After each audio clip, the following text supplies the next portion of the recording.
आप सभी का स्वागत है। आज हम करेंगे 9th क्लास का चैप्टर 7 का ट्रायंगल इंट्रोडक्शन, यानी ट्रायंगल के बारे में हम सीखेंगे कि ट्रायंगल क्या होता है और ये कितने प्रकार के होते हैं। यानी 7 चैप्टर का पूरा इंट्रोडक्शन हम इस वीडियो में देखेंगे।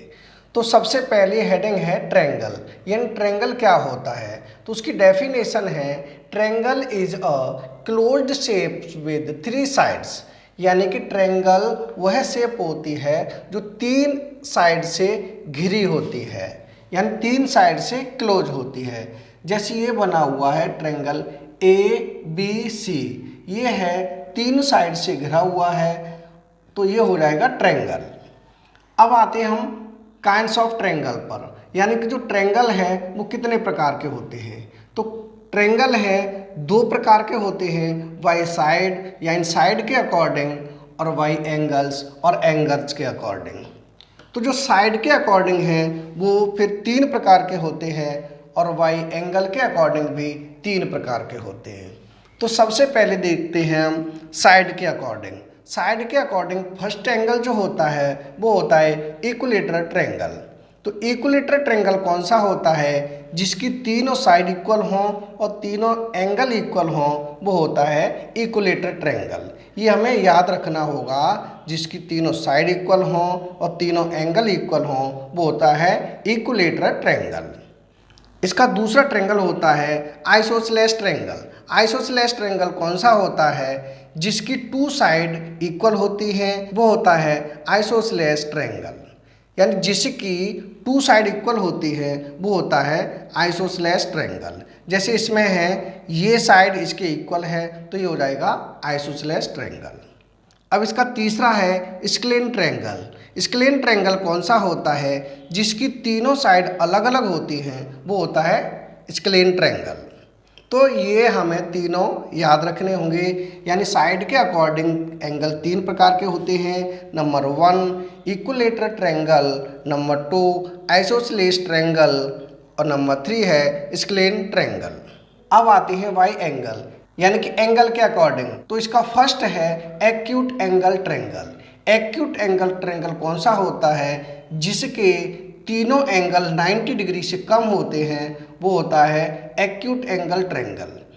और इसका दूसरा है राइट एंगल ट्रायंगल, यानी किसी भी ट्रायंगल का एक एंगल 90 डिग्री का होता है, तो वो होता है right angle triangle.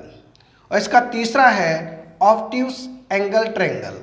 Obtuse angle triangle कौन सा होता है, अगर किसी ट्रायंगल का कोई एक एंगल 90 डिग्री से बड़ा होता है, तो वो होता है ऑब्ट्यूस एंगल ट्रायंगल। तो ये तो हो गए आपके ट्रायंगल। अब है कॉन्ग्रेंस, यानी कॉन्ग्रेंस क्या होता है। तो कॉन्ग्रेंस की डेफिनेशन है it means equal figure whose shape and size are both same, यानी कि ऐसे फिगर जिनकी शेप और साइज दोनों ही इक्वल हो, वो होते हैं कॉन्ग्रेंस। आगे है criteria for congruence of triangle, यानी जो ट्रायंगल होते हैं वो कॉन्ग्रेंस कब होते हैं। तो सबसे पहले है SAS। SAS का मतलब होता है साइड एंगल साइड। 2 ट्रायंगल है हमारे पास ABC और PQR। अब ये कॉन्ग्रेंस कब होंगे, इस ट्रायंगल की AB और इस ट्रायंगल की PQ साइड, ये दोनों इक्वल हैं। और उसके बाद है एंगल, तो इसका एंगल B एंगल Q के इक्वल हो। फिर है S का मतलब साइड, यानी कि अगली साइड भी इक्वल हो, तो जो BC साइड है QR के इक्वल हो, तो ये दोनों ट्रायंगल कॉन्ग्रेंस हो जाएंगे। ये होता है कॉन्ग्रेंस का निशान। अब दूसरा नंबर है SSS। SSS का मतलब होता है साइड साइड साइड, यानी कि हमारे पास 2 ट्रायंगल हैं ABC और PQR। तो यानी AB साइड के PQ साइड इक्वल है और BC साइड के QR साइड इक्वल है और AC साइड के PR इक्वल है, यानी दोनों ट्रायंगलों में तीनों साइड इक्वल हैं। तो यहाँ हो जाएगा SSS, यानी कि दोनों ट्रायंगल कॉन्ग्रेंस हो जाएंगे। अब है हमारे पास तीसरा पॉइंट ASA। ASA का मतलब होता है एंगल साइड एंगल। तो 2 ट्रायंगल हैं हमारे पास, दोनों ट्रायंगलों में इसका एंगल ए और इसका एंगल पी दोनों इक्वल हैं। उसके बाद है एस, यानी A B side P Q के इक्वल हो। उसके बाद है ए, जो एंगल बी है एंगल क्यू के इक्वल हो, तो ये ट्रायंगल होंगे कॉन्ग्रुएंस। अब फोर्थ नंबर पर है ए ए एस, यानी कि एंगल साइड।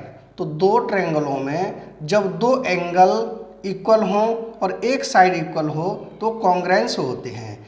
जैसे इस ट्रायंगल का एंगल ए और इस ट्रायंगल का एंगल पी, और इस ट्रायंगल का एंगल बी और इस ट्रायंगल का एंगल क्यू, इस ट्रायंगल की साइड ए सी और इस ट्रायंगल की साइड पी आर, ये इक्वल होंगी तो ये हो जाएंगे कॉन्ग्रुएंस ट्रायंगल। पाँचवें नंबर पर है R H S. R H S का मतलब होता है राइट एंगल हाइपोटेनियस साइड, यानी कि एक ऐसा ट्रायंगल जिसका एक एंगल 90 डिग्री का हो और हाइपोटेनियस हो, तो यहाँ रूल लगता है आर एच। आगे है सीपीसीटी। सीपीसीटी की जो फुल फॉर्म होती है वो होती है corresponding parts of congruent triangle. इसका मतलब होता है अगर कोई दो ट्रायंगल कॉन्ग्रुएंट होते हैं तो उनके सभी पार्ट्स आपस में इक्वल होते हैं। आगे है properties of triangle. Isosceles triangle, यानी आइसोसेलेस ट्रायंगल की दो प्रॉपर्टी होती है। फर्स्ट है angle opposite side to equal side of an isosceles triangles are equal, यानी जो साइड इक्वल होती हैं उनके अपोजिट एंगल भी इक्वल होते हैं। जैसे ए बी साइड है ए सी के इक्वल है, तो ए बी के सामने जो एंगल होगा वो सी होगा, सी, और जो ए सी के सामने का जो एंगल होगा एंगल बी होगा। इसका मतलब ये होता है कि एंगल बी और एंगल सी दोनों इक्वल होंगे।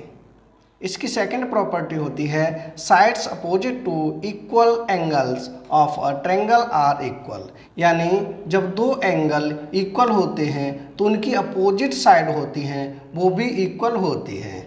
जैसे एंगल क्यू है, क्यू की अपोजिट साइड हो जाएगी पी आर, और एंगल आर है उसकी अपोजिट साइड हो जाएगी पी क्यू। तो ये पी क्यू और पी आर दोनों आपस में इक्वल होंगे। अगर वीडियो पसंद आए तो लाइक और कमेंट जरूर करें। नेक्स्ट वीडियो में फिर मिलेंगे नेक्स्ट क्वेश्चन के साथ। Thank you.